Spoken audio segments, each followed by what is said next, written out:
Good evening. This is Dr. John Bennett broadcasting from Miami, Florida. Tonight we have another in the series of Parkinsonism educational hangouts with Dr. Abdul Rana, a neurologist from Toronto, Canada, and a world-renowned Parkinsonism educator. Tonight, Dr. Rana is going to be talking about the diagnosis of Parkinsonism, how it's discovered. Uh, Good evening, Dr. Rana. Good evening, Dr. Bennett. How are you doing tonight? Fine, thank you. How about you? Very good. Okay, I'll start off with the first question. What is the main component in the diagnosis of Parkinsonism? The diagnosis of Parkinson's disease is mainly done by history and physical examination. Sometimes the signs or symptoms could be so subtle that we might have to see a patient twice or even more. There are no particular investigations which can confirm the diagnosis of Parkinson's. Patients have these questions that CT scan or MRI, would it help? So CT scan and MRI are usually normal, and sometimes they may show age-related atrophy, which is the shrinkage of brain. Sometimes fluorodopa PET scanning may show decreased uptake in the striatum, and putamen is more affected than caudate. However, in typical cases, the imaging is not required to make a diagnosis. And if patients have a good response to levodopa, then this is considered to be consistent with the diagnosis of Parkinson's in the presence of other main symptoms. Okay, what are the clinical features tested? How are the clinical features tested? The main and the cardinal feature of Parkinson's disease is bradykinesia. And bradykinesia is tested in the upper extremities as well as in the lower extremities. In the upper extremities, you may test bradykinesia by different ways. You can ask them to do fist clenching, like opening and closing the fist repetitively, or do the finger movements like finger tapping. You could also do side-to-side movements of the hands. And in these patients, you would see that they would start normally, but their speed would decrease or their amplitude would decrease. They would fatigue slowly, but you have to give them enough time. And in lower extremities, in the legs, you can test it by the heel tapping. You can ask patients to tap their heel on the ground, and then you can compare both sides. Or you can ask patients toe tapping. They can do toe tapping, and then you can compare. And you would see that on the affected side, their amplitude would decrease or their speed would decrease, and it would be different than the other side, because usually symptoms of Parkinson, they start on one side, or they are more prominent on one side than the other side. Sometimes if their slowness of movements is subtle, you may look at the shoulder shrugging. You may ask patient to shrug shoulder on both sides, and then you can compare one side with the other side. So you would see a subtle difference that one side is slow and the amplitude is less. Beside bradykinesia, you can test rigidity, which is like referred as a stiffness of the muscles. So you can test it by the passive movements at the wrists, at the elbows, and you can also test it in the lower limbs, at the knees, and also this can be tested at the neck, the axial rigidity. In idiopathic Parkinson's disease, the rigidity in the upper limbs is more than the rigidity in the neck. The neck rigidity is tested by moving the neck like side to side gently, and it's different than the nuchal rigidity, which is tested in meningitis, which is usually by the up and down motion of the neck. So with the rigidity, you would notice the stiffness. The stiffness is usually throughout the range of motion, and with the speed of testing, it does not increase as compared to the spasticity. The spasticity, which is a sign of pyramidal lesions like seen in stroke or MS, that increases with the speed, and you can feel a catch at the end of the movement in these patients. So rigidity is different. Sometimes rigidity may be accompanied with cogwheeling, which is like a type of ratchet feeling through the range of motion when you are testing the rigidity. At times, the rigidity may be subtle, and then you may have to reinforce it, like you may have to ask the patient to do some movements on the other side. Like if you're testing the rigidity on the left side, you may ask them to do these type of movements on the right side that reinforces to bring on the rigidity on the other side somehow. In addition, you can test for tremor. The tremor is usually present in more than 2/3 of patients. And the classic tremor is the resting tremor of Parkinson's disease, which is usually a low-frequency tremor. And in the beginning, the amplitude may be less. The tremor may just involve sometimes just the index finger, or sometimes the index and thumb, and sometimes it could be a subtle motion of the fingers. And the tremor may be reinforced by asking patients to do mental tasks, like asking them serial sevens, counting from 100 backwards by sevens or by threes, or maybe saying reciting the months of the year in reverse. And sometimes you can give them some calculations to test. And the tremor usually becomes more prominent as you stress patient. And a very subtle tremor could be made more obvious by these maneuvers. The tremor, as I said, in most cases is supination pronation, which is like side-to-side movement, although it could be subtle. And the amplitude of tremor usually is also very mild and frequency is low. Low means between 3 to 5 or something like this, up to 7. When the amplitude is very low, frequency could be a little bit more. And when the frequency is low, the amplitude could become more. So this changes as the disease progresses. And patients, by their will, they can stop the tremor of Parkinson's disease if they pay attention.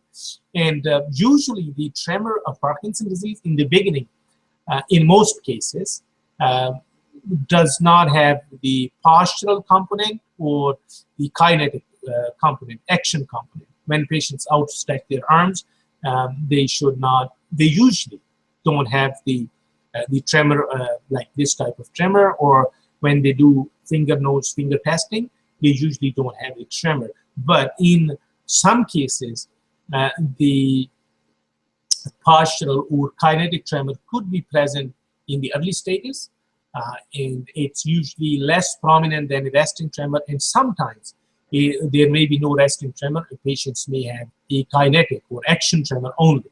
And as disease progresses, the tremor, which is initially a resting tremor, it could become more prominent in the action when they are doing finger, nose, finger testing, or when they're out stretching their hands. The one important thing which may help sometimes is latency. Like if they are having a resting tremor and they do have action tremor also.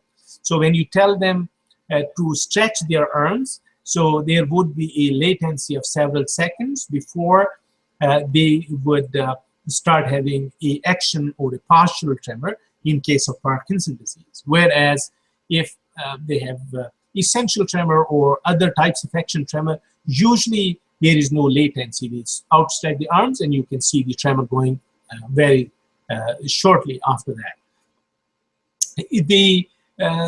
The few other things which can help, that the tremor of Parkinson's disease usually does not affect voice or head. It usually affects the upper extremities. It could affect the lower extremities, but only when patient is sitting. And the tremor should be tested when you are completely relaxed, because sometimes patients who have essential tremor or an action tremor, so if they are sitting and they are not relaxed, they could have a subtle resting tremor as well, which is due to impaired muscle relaxation. So patients should be made to lie down and examine while completely relaxed. When the physician has a doubt or a concern, and that would help to bring the tremor out more easily, and stressing them with a mental task would also help.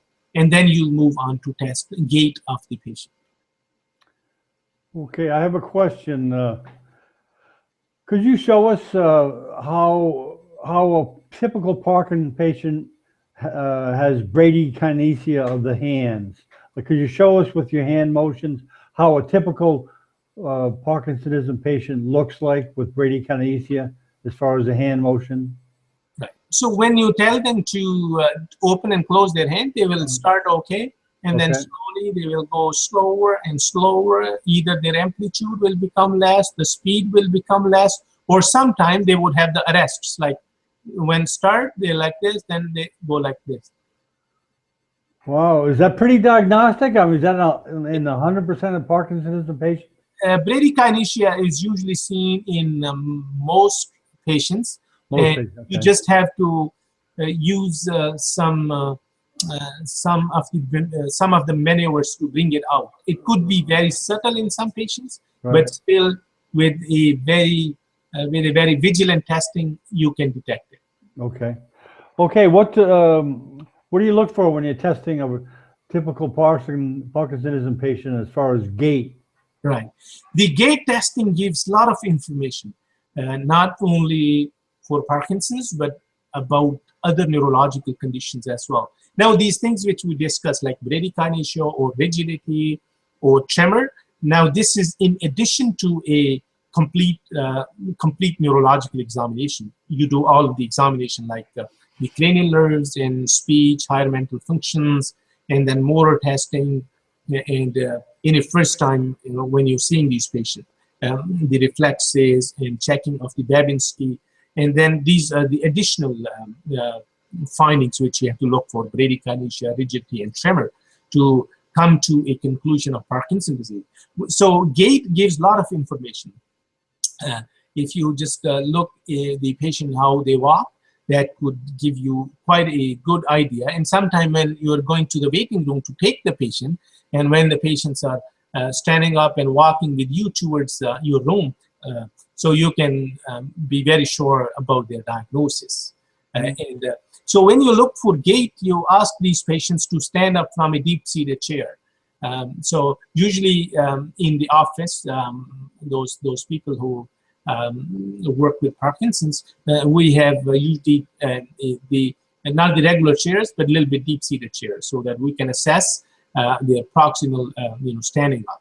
So you look at the patient to ask them to stand up, and maybe preferably, if possible, their arms folded. Like you tell them to fold their arms, and then you stand up. So some patients, in the early cases, they would have no problem in standing up, but some patients who have a little bit of moderate stage Parkinson's, they might have to either lean forward, or they may have to make multiple attempts, or they may have to move to the edge of the chair to get up. So that would give you one clue.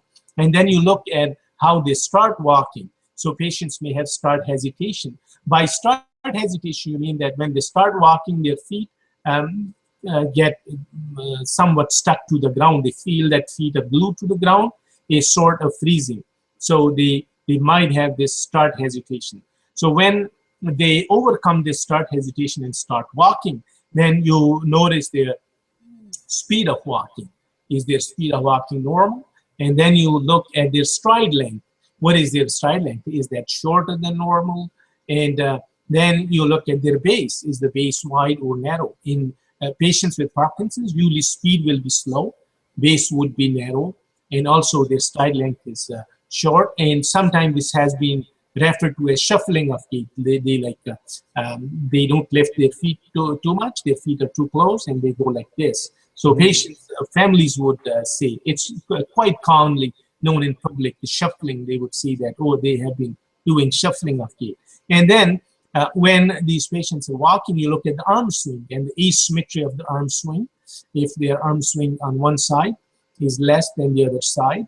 And then you can look at their posture, at their neck, at their hips, knees, elbows, they would be somewhat flexed. And when they are walking, so you should try to make them go through a doorway, because from your room, you should check their walk in a hallway, and so that you can assess their gait properly. So when they go through the door frame, so some patients who have freezing, so they may have a mild freezing at that stage. They may have difficulty to come out, go through the door frame. They may again feel that their feet are somewhat glued to the ground.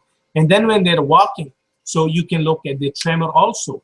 The tremor in the arms on the side, it would become more prominent. Like when they're walking, they are not aware of their tremor, but their hand will go like this. It's hanging on the side when they're walking, but their hand is start like doing that. That would give you a good clue that they have tremor of one side.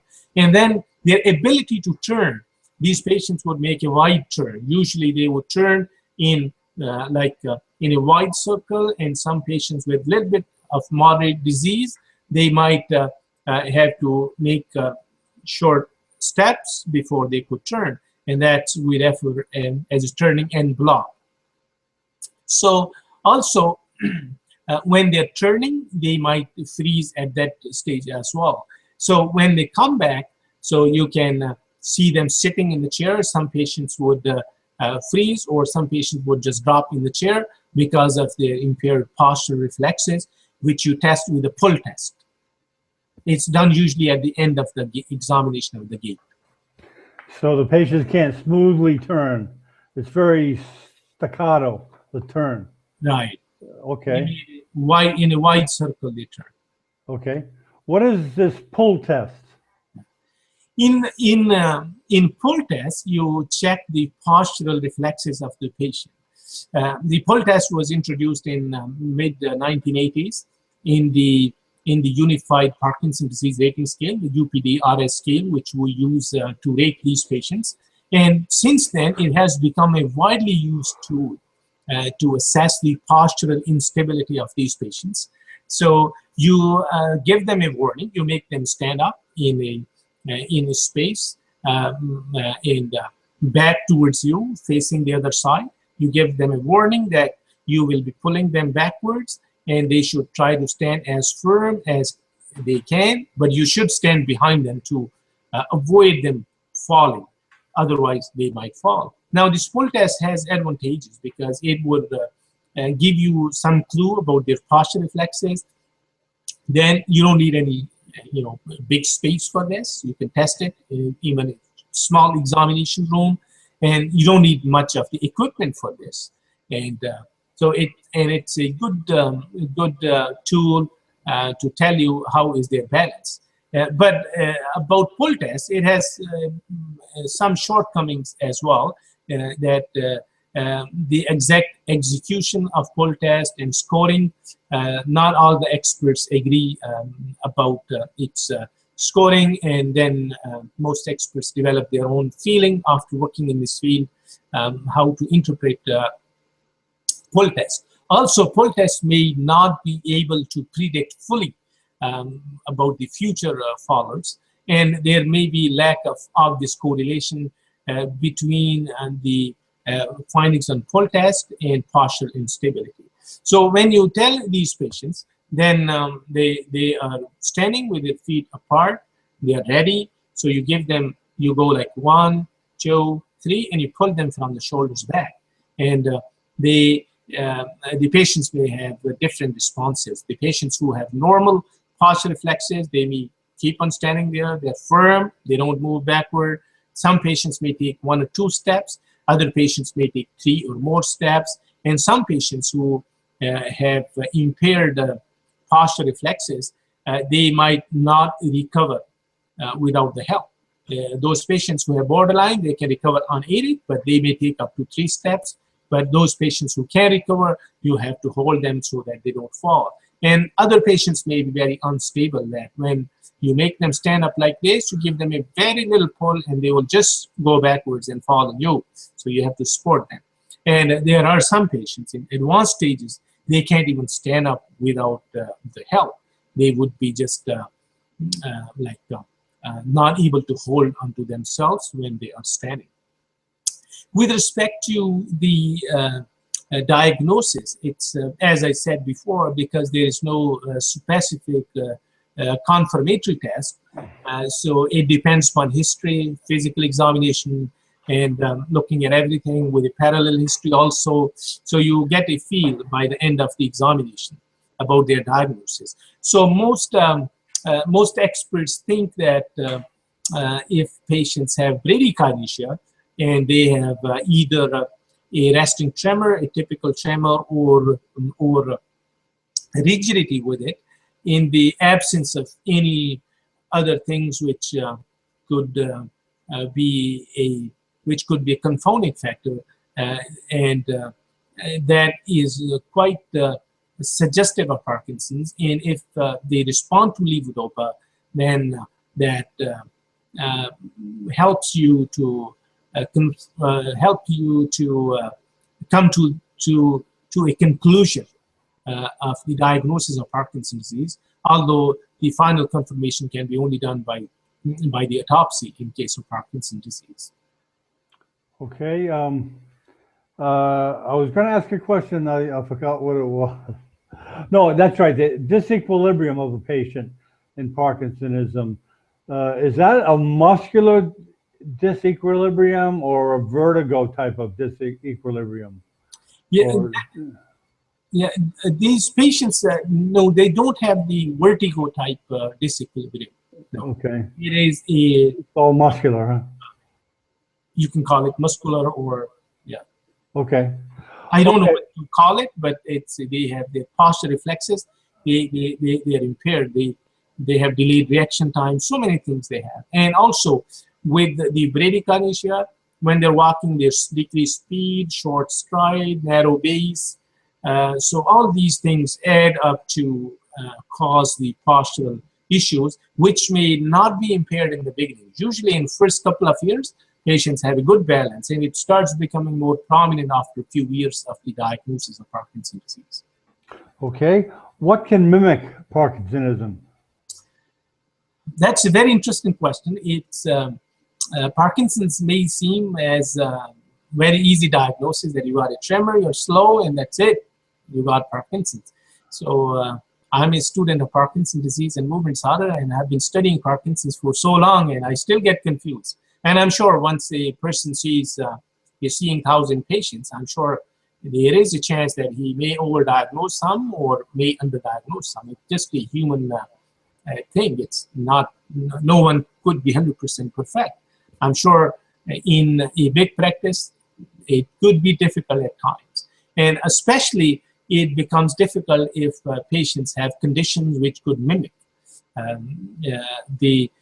some of the symptoms of Parkinson's, such as essential tremor. The essential tremor is a different type of condition, and it's a postural and action tremor affecting the upper extremities in the beginning, although it may involve other parts of the body. And it's a tremor which mostly is complained that patients have trouble writing, or holding cups of liquids, or eating with spoon and fork.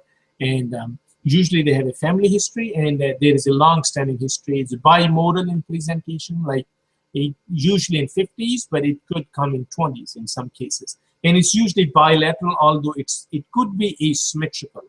So this becomes a problem when patients have long-standing history of essential tremor. So if patients are elderly, so they got arthritis, they have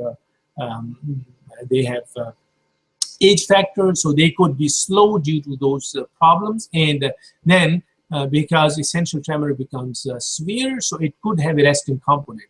So you feel very confused that they got some resting tremor, they got some slowness. So slowness, resting tremor, and they could have cogwheeling. The slight cogwheeling at elbows is common in elderly individuals. So it could be difficult to detect in those cases. So you may have to see these patients a few times, and some experts in the past times, they used to give patients levodopa and see if they would respond. So this becomes a problem. It could very well mimic, and people could be overdiagnosed, or sometime it happens that patient had essential tremor anyway, like they had essential tremor, and they got Parkinson's like any other person can get Parkinson's, so they fall into that group. So so unfortunately they had essential tremor, now they are getting Parkinson's, and now you're confused.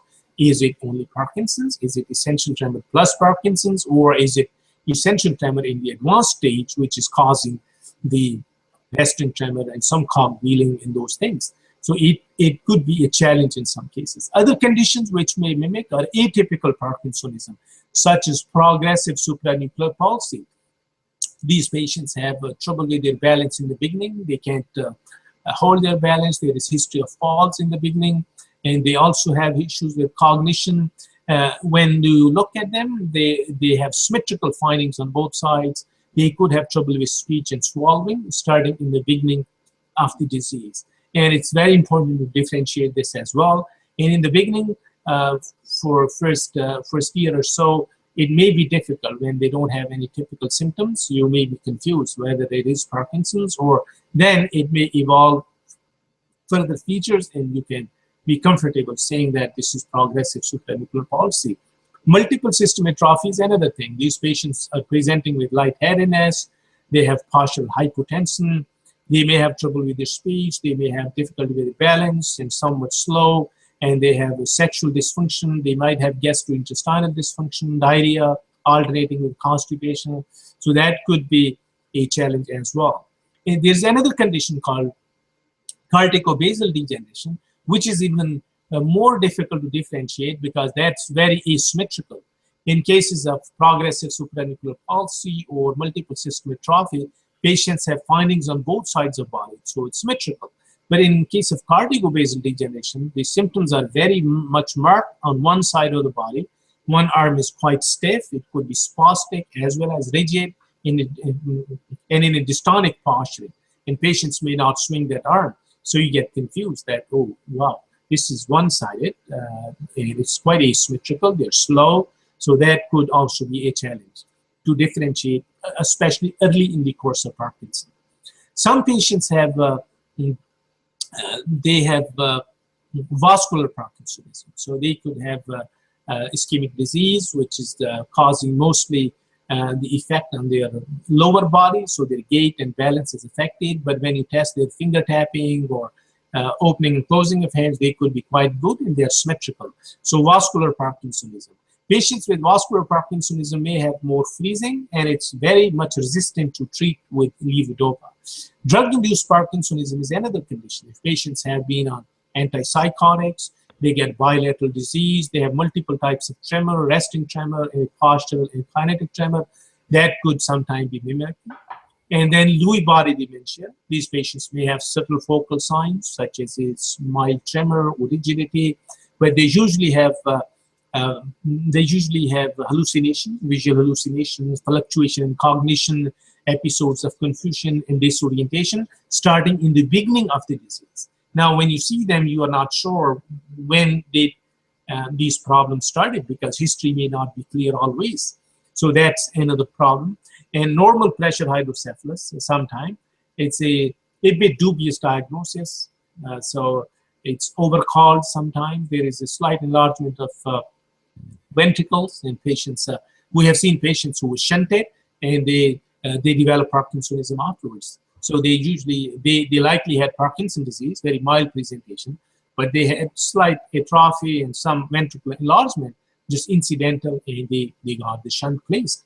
So normal pressure hydrocephalus usually is a triad of cognitive difficulties, incontinence, and gait ataxia. Their gait is like a magnetic gait apraxia, but all these three components, they don't have to be at the same time, so which makes things difficult. And then Wilson disease remains another thing which could be confused early on. But patients with Wilson are usually younger.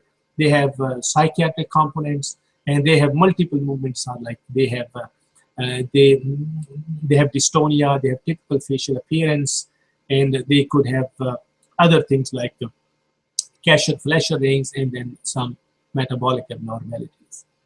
So as I said in the beginning, it could seem a straightforward diagnosis, but it's not usually straightforward in all cases. Right.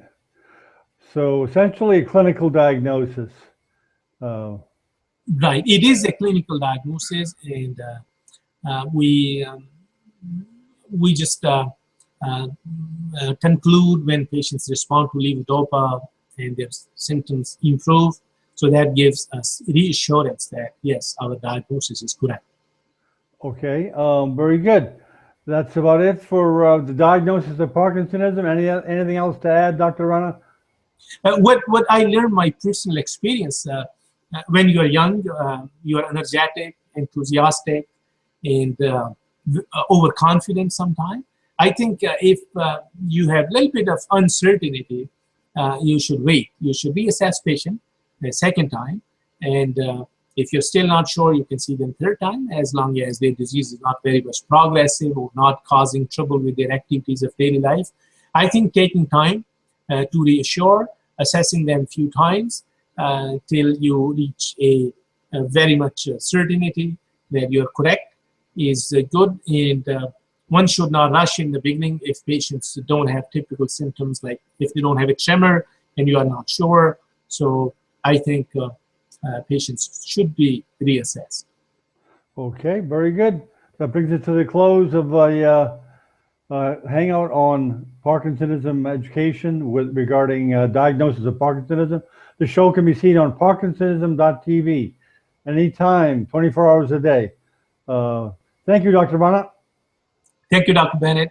Okay, stay tuned for the next one. Thank you. Of course.